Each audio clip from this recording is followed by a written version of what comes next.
How are you, Ashanti?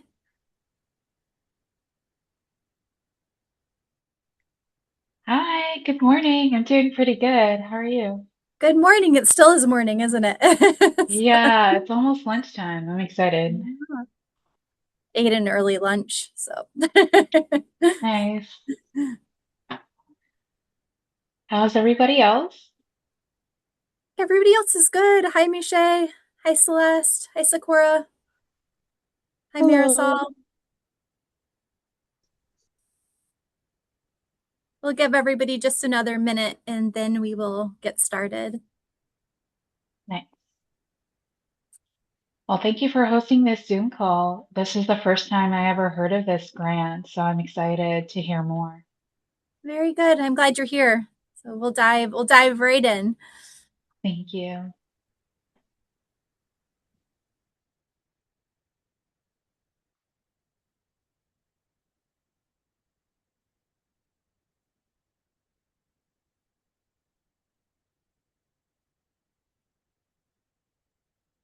Well, you are all here on time, so I'm not going to wait to get started. I'm Megan. I'm the director of the Wise Women's Business Center. You are all, I think, pretty familiar with Wise by the names that I see, but I still am going to give a little bit of a mini background on what Wise is, if that's helpful for anybody that's watching the recording a little bit later. But WISE is a designated women's business center, and we're a New York State Entrepreneurship Assistance Center. Really, what that means for you is that we're laser focused on ensuring that women throughout Central New York have the tools and the resources to be successful with their small businesses. So that's what today is all about. This next, I'm going to try to keep it to about 35 minutes plus any Q&A that comes through. We want to talk a little bit about the Verizon Digital Ready platform, what that is for you, and also what the associated grant is that they're offering. So I'm going to share my slides and we'll get started.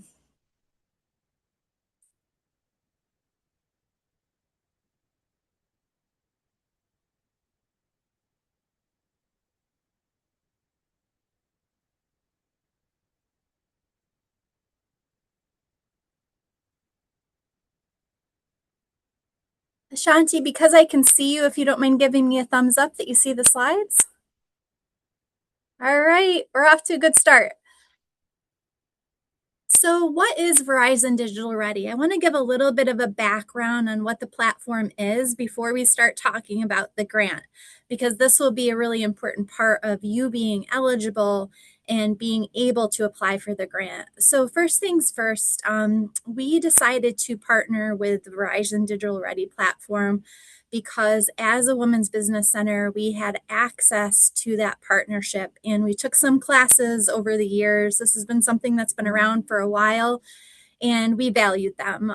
Part of the reason that we value the classes that we're seeing and that we've taken ourselves is that they're on demand. So I'm going to say that's the number one thing. And we understand how it can be really difficult to access good small business training when it's not on your schedule. So the first thing is the majority of what they offer is on demand. Everything that they offer through the platform is free. And so when you register, and I will talk about that process a little bit more in a few slides, what you're going to have access to is on almost any small business topic you can think of, you're going to have access to on demand training, some live courses, not any that, so there are live courses, virtual live, and they also actually do some in-person events. I scrubbed for the Syracuse area and about the closest thing I'm finding is Boston, so not highly relevant for us here in Central New York, but still worth taking a look. Some of the topics that you might see pop up, they have quite a few topics on marketing. They have quite a few topics on financing. There's a pretty good one on there, for example, on financial projections. The list goes on and on and on. I don't want to dig too far in, but just know that there is a variety on there and it's highly searchable. So where does Verizon come in? Well, they're actually funding all the courses that are on there. And so you're going to see experts from around the nation, sometimes internationally, that are coming in to do this training. And Verizon is fitting the bill. Thankfully, they are not trying to sell you anything. I like to put that out there because it is a big corporate name and we all know their products. So they're not trying to sell you those products. What they are trying to do is give you good training. So that's that part. So I'm going to go into some slides that are going to now cover kind of how do we get into the platform, what does it look like, and then we'll talk about the grant as well. So one thing that's important is that this is really open to any business. And when I'm saying open to any business, I'm talking about the platform itself. So there really are no, it's pretty easy to sign up. There really are no restrictions as to who can take these classes. Where the restrictions start coming in are for the grant. And so, you'll see a couple of those bullet points up there on who can apply. When we talk about that, we're talking specifically about the grant and that you have to be over 18 years old in the U.S. And the program is open to both men and women. We are a women's business center. We also serve men, about 20% of our population. But you'll see the Verizon Digital Ready, it's open to all. Those that are not eligible also for the grant are nonprofits. That does not mean that you can't take the classes and take advantage of other resources that are available through the platform. So moving on, because I think this is why you're all here, is to learn more about the $10,000 cash grant. So every month, the Verizon offers 10 winners, and this is a national grant. It is many people that are applying for this. That's why we want to have this session, because we want to give you the best practices and making sure that we're giving you every possible resource to make sure that your application stands out. But I do want to share this is a big national grant that you're applying for, and they offer about 10 winners per month. So the other part of it is it's a rolling grant, meaning, and what I mean by that is that if you put your application in once, you do not have to put it in again. And that's all the way through the end of the grant period for this year, which is December 31st. Another thing to point out, probably goes without saying, but we sometimes get questions on it, is that filling out a form does not guarantee a grant. This is a competitive grant process, and they're going to look at those applications every month, and they're going to award those 10 winners every month. So what you see, that little picture on there, with what's above in green, is the application is unlocked. And so when you get into the platform, there's going to be a funding area. There's going to be a tab. And when you click on that, if you've done what you need to, and I'll cover what you need to do, you'll know that you have access to it, right? Because that application is unlocked. So we will cover what you have to do to make sure it's unlocked. But before we get there, I do want to bring up some important points. I want to make sure that if you are taking the time to apply for this grant, that it's something that you need the grant for, right? So I'm going to talk a little bit about eligible uses of the grant. And this is not a long list. There are, other reasons that you can use these dollars, but I want to put some of the main ones up there. Eligible uses: wages and payroll, inventory, equipment and capital expenses, and other eligible business expenses. What we recommend is that you don't indicate when you're applying for this grant is that you're using it to pay off existing debt or catching up on past due bills. While this isn't restricted, when they're reading through those grant applications, it's not going to be considered favorable, because what those reviewers want to see is they want to see growth. They do not want to see that you're in survival mode. So even if the truth is that this grant is going to help you maybe get over the hump on something, you want to make sure it's reflective in the grant, that you're doing something to grow your business. And there are different ways that you can do that. So if you ever have any questions about your grant writing and what's going to look favorable, don't hesitate to reach out. We're really good at that stuff. Okay, so now let's get into back into the platform itself. I know many of you may already be registered, so this is old news, but for those that are watching the recording, I want to make sure that we cover how do you get into the platform to start. So the very first thing you need to do is you need to register. It takes about 5 minutes, and you can use our partner link, ycenter.org/Verizon.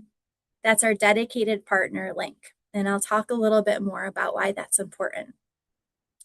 Once you get into your account and you're registered, in order for you to be eligible, if we go back a couple slides, I showed you that little green thing at the top, right? That showed that the application for the grant was unlocked. That was unlocked for me because I've taken at least 2 courses and I've completed those courses to the end. So you need to make sure that you do that. And as I had mentioned, many of these are on demand, so you can take them at any time.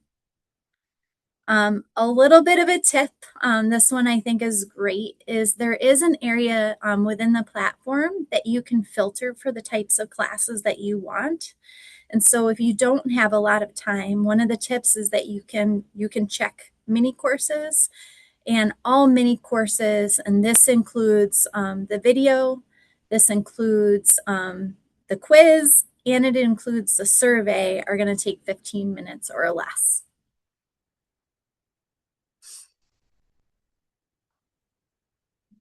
Once you're in, this is an example of what your screen is going to look like. This is just a small snapshot.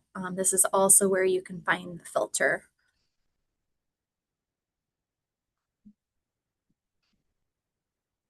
Okay, so let's pretend we registered, we are now into the platform, and you've now started one of your classes. This little picture on the right is once you get into the class, what it's going to look like for you. And so I did this in real time. I just wanted to show you an example. I've completed the video. So I watched my video. That part is complete. The next part, and this is really important that you have to complete, you actually have to complete the next 2 parts for it to count. So apply what you've learned, and that's where you're going to go through, and it usually only takes a couple of minutes, but that's where all the questions are to make sure that you've really actually taken the time to learn what they're delivering. And then that last part is the feedback survey. You have to complete, and I know I'm a broken record here, but we see folks not get to completion because they don't do everything that they need to, but you have to complete these parts for it to count. If you have a question about whether you've completed all your parts, so, for example, maybe you're super busy and you started the training and then something came up and you have to stop that training. So you haven't completed it, but maybe you don't, a couple days later, you don't remember. One of the tricks is you can go to your profile. So I'm going to show you, I'm just going to go back a couple slides, or actually just one slide. And you can see the little profile icon in the top right. So you have community, and then you move and you see the little bell, and then you see the little profile icon. If you click in there, then you can actually get to what's considered your My Library, and that's going to show everything that you've completed. It's also going to show your status on anything that's incompleted, and that's a little bit of a shortcut for you to get back in.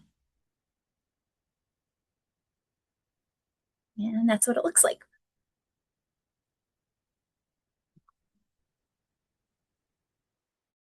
Okay, so now we are in, we've completed our 2 classes, or perhaps more. We really love Verizon Digital Ready, so we've completed 10 classes, whatever that looks like for you. But definitely those 2 classes, because that's required. And now you're ready to get in and complete that grant application. We want to share lots of tips with you just based on some lessons learned. Number 1, the form does not save. So we recommend when you get into that form, especially for some of those longer questions that they're going to ask, and we will go through those, that you write your answers in Word. So if anything happens, It's just easy for you to copy and paste to restart that application. Start to finish, this application really doesn't take long. I've done it myself. It takes about 30 minutes. Maybe a little longer if you're tweaking that writing on the longer answers, but 30 minutes, hour max, and you really should be able to put together a great application.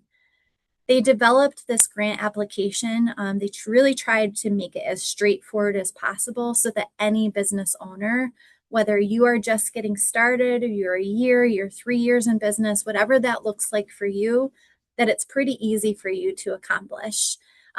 You do not need to hire a grant writer for this application. So they do not want you to have to. In fact, they even have a caveat. They even have a little thing that you click to acknowledge that you don't have to hire a grant writer. They don't want you spending money on a grant writer for this. That's their intent. Before you start that application, just some tips on some things that you should know because they are going to ask these questions. One is, do you know your legal business name according to how you registered that business, whether it be with the county, if you have a DBA, or with the state? Do you know your EIN? For those that are registered with the state, right, as an example, it must match, because if you are fortunate enough to win that grant, they're going to do their due diligence and they're going to check these records. Ensure that your business address and ensure you understand your business address and your structure. Are you an LLC? Are you a sole proprietor, etc.? If you have any questions about that, maybe it's been a while since you've registered your business and you need help looking through your paperwork, we're happy to help with that. So just reach out. What is your gross revenue per year? For those that are just getting started, we understand that you might not be there yet. It's okay. An estimate is fine, especially if you're newer. They want to be able to find you. They're going to do this homework, especially as they're making those final selections. So how can they find you? Do you have a website? Social media handle is fine. Even a Facebook page counts.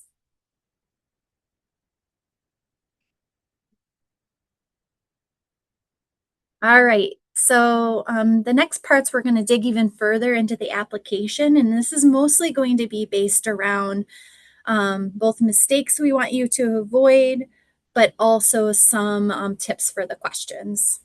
So they are going to ask you for your business information, of course. And for some of you, you may have a partner. Even if you are a 50-50 partner, you can still count as the lead business owner. If you have multiple businesses, apply with your largest or highest revenue business. Email, this is a big one that is a common mistake. Double check it. Make sure that the email that you are manually entering matches up with the email that you have for your Verizon Digital Ready account.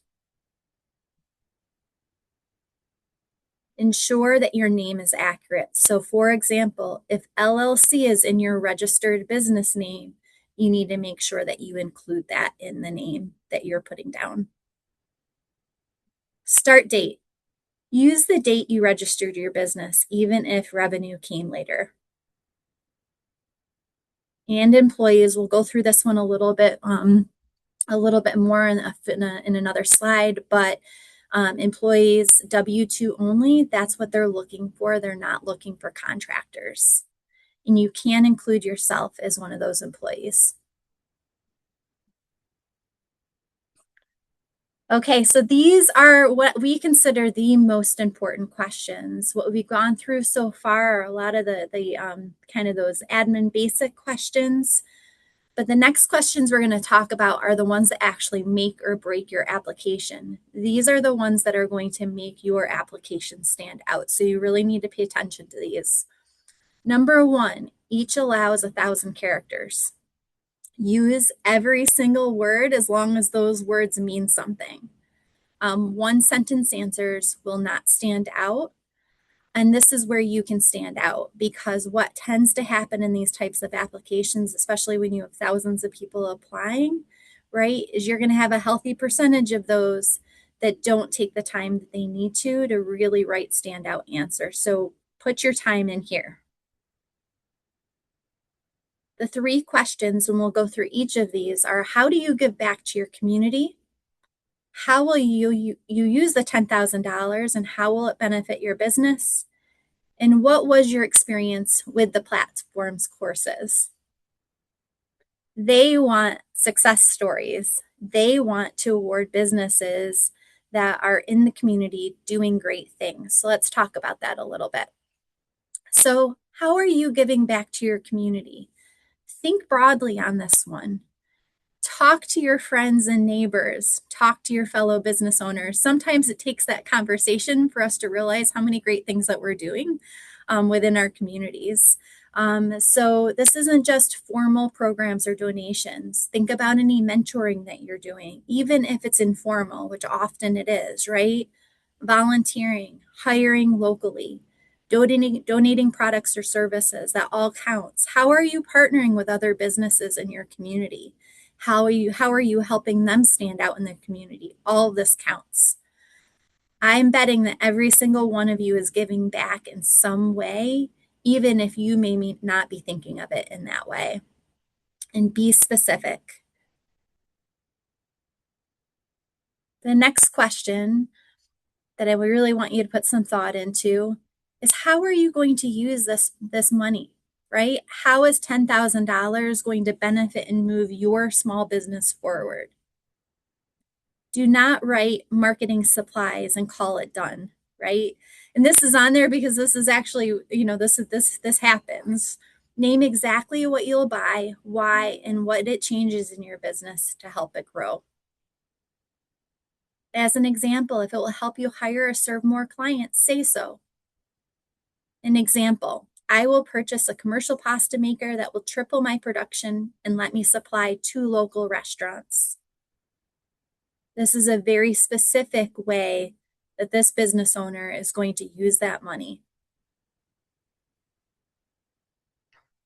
And the third question. Again, Verizon wants success stories, and they want to know how this investment, right, in this platform is helping you as a business owner.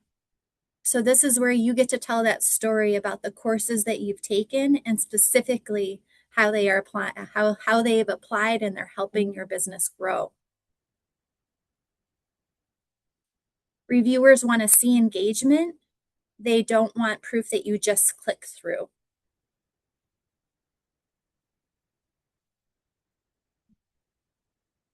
So the last section is optional, which for you, everybody participating in this call, means it's not optional. And I say that because we want you to have a grant application that stands out. And one of the ways that you can help your grant application stand out is ensuring that you fill this portion out. It's 1,000 or more characters. It's 1,000 characters to tell the reviewers why you should win.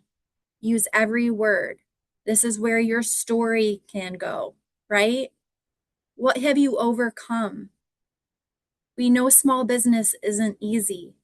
What is your specific story? What do you want those reviewers to hear about you? And don't be modest, right? This is your chance to make an impression.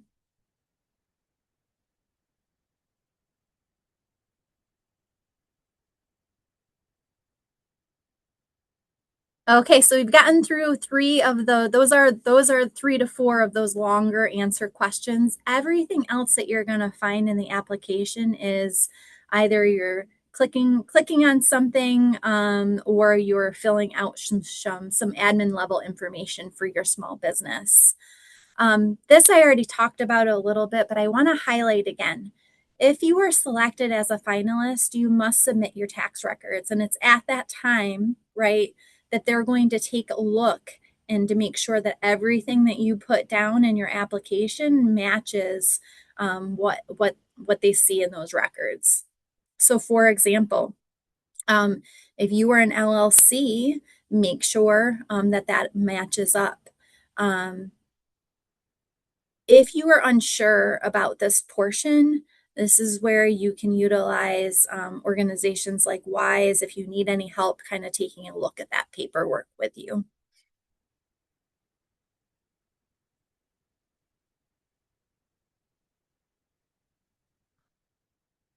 Okay, now we're going to dig into some of the specific admin level questions that we just want to make sure you understand how to answer and why it's important. And so there are some questions specifically about employees. As I had mentioned earlier on, you are counting W-2 employees only, not 1099s. You can include yourself as an employee. Full-time is 35 hours plus. Part-time is less than 35 hours per week. They're also going to ask you a question about retaining employees. They're going to ask you how many current employees will you keep because of this grant? You need to make sure you match this to your count in Q11. You don't want to show fewer employees because it looks like that you've had a job loss. Q13 goes into your plans for hiring. How many new employees will you add because of this grant? And be honest, this is realistic. This does not mean you should be thinking about hiring just because, of course, this is asking you that question. If it's realistic, that's the number that you need to put. Okay, so the demographic questions. The demographic questions are also optional. We are recommending that you complete all of these questions as well. And I know not everybody is always comfortable, but it is favorable in a grant application like this to fill these questions out. They are prioritizing at Verizon, giving grants to underserved communities. As an example, women, minority, and veteran-owned businesses. Answer all questions that apply to you. Question 21 specifically asks if you qualify as a woman-owned, minority-owned, or veteran-owned business. There's several other categories that are listed, and this is owned at 51% or more. Check all that apply. Question 22 asks if you are formally certified, for example, as an MWBE, minority or woman-owned business. If you don't know the answer to this, your answer is likely no. Because for any of you that have been through a certification process, you know how lengthy it is. So likely if you don't know the answer to that, the answer is no. The next question you might have right now is what qualifies? They don't designate what qualifies. So that could be a city, that could be a county if your county has it, right? Or it could be state, or it could be federal. But if you have gone through a certification at one of those levels, then it counts. So definitely put it. If you identify as Indigenous, use the optional text field, Q20.1, to indicate your tribal affiliation. That level of detail is relevant.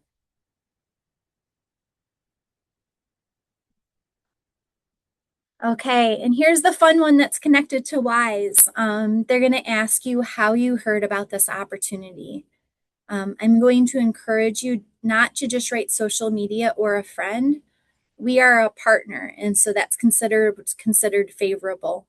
So please, when you're filling out this question, go ahead and put Wise Women's Business Center.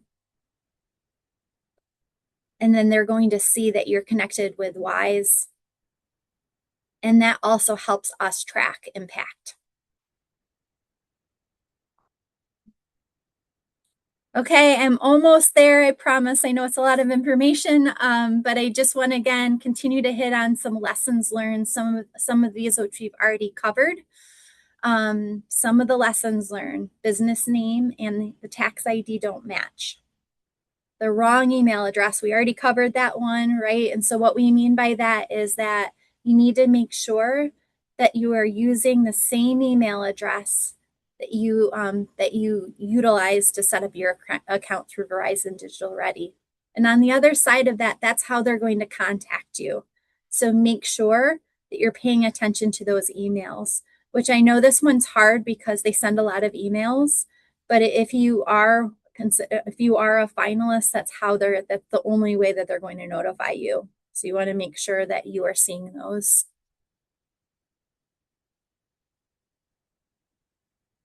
I think we've hit the other ones well enough, but you have this slide as a very good reminder. And then this is the final slide before we get to Q&A. So again, that's the shortcut to registering. That's ycenter.org/Verizon. That is our partner link. In order to apply for the grant, you have to take 2 courses and complete them all the way through the survey. Write your answers in a Word doc as backup because your answers won't save. And I think now we'll turn it over to questions. Carolyn, did you see anything come up through the chat? Yep, just one question. So can we say that we're requesting equipment? So the example given was a car or a van for services. So I would definitely take a look at the eligibility. I don't think that would be, I don't recall seeing that as something you can't purchase, but I would just review the eligibility to make sure.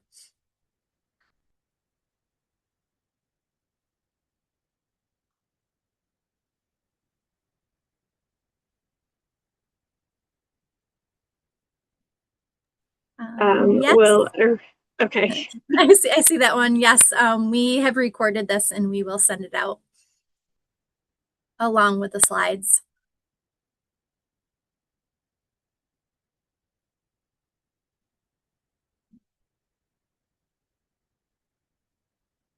Is there anything that we didn't cover that you were hoping we would cover? Megan, it's Ashanti again. I have a quick question regarding the employee section of the application. I'm in the beginnings of starting my business. I don't have any employees.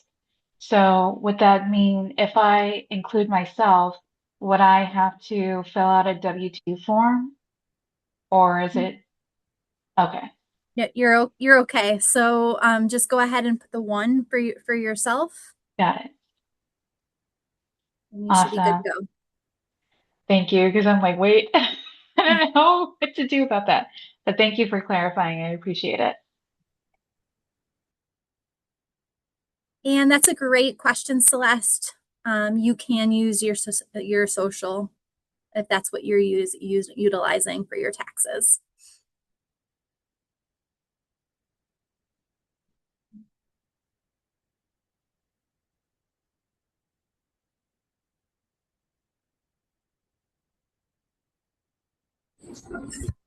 Can you give more examples about how somebody will talk about how they impact the community? Sure, Marisol. How are you?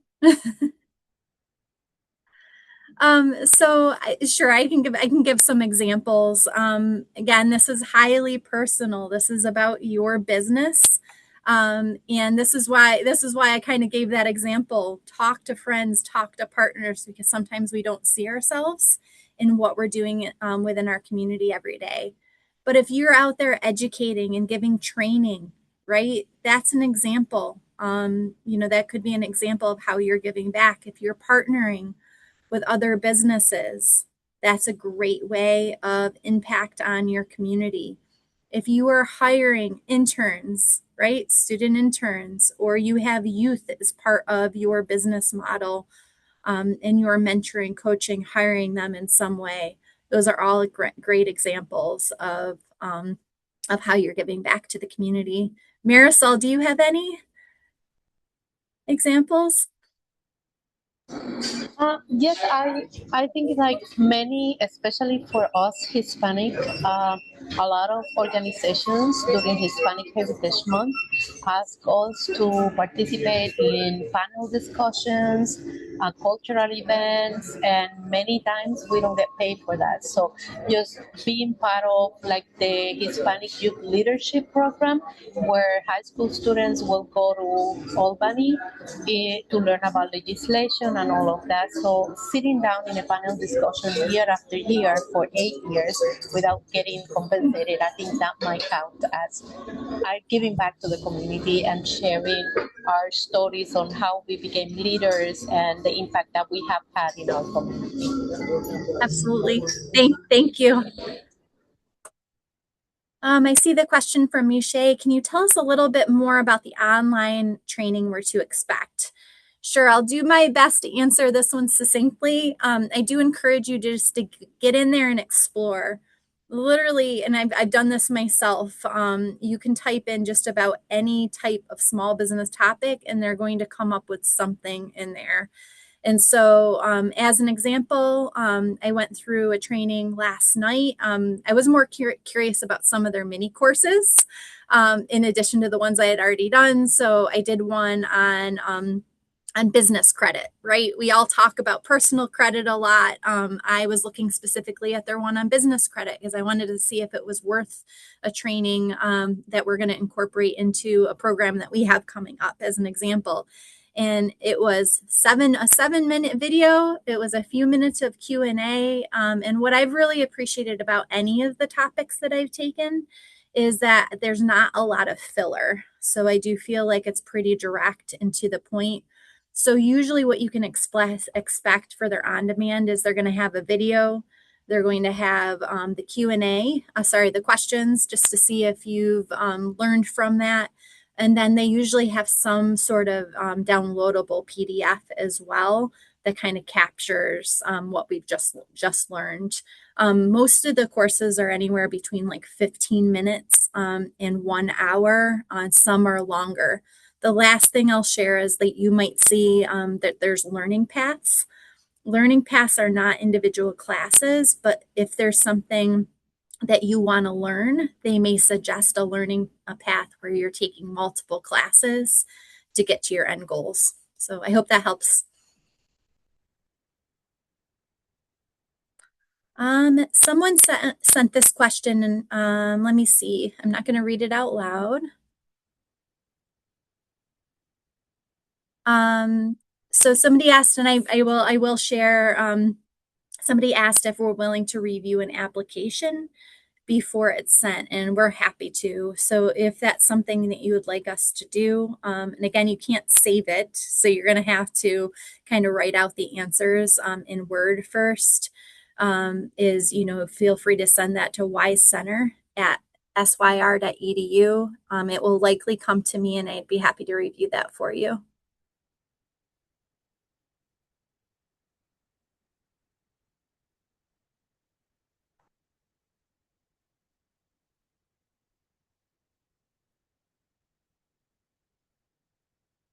Any last questions?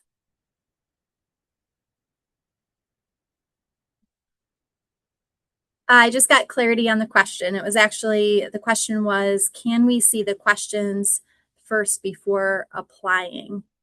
You cannot see all the questions before you apply, but we did cover most of them in this recording. We covered all the long answer questions, and we did cover most of the admin level questions that you're going to receive.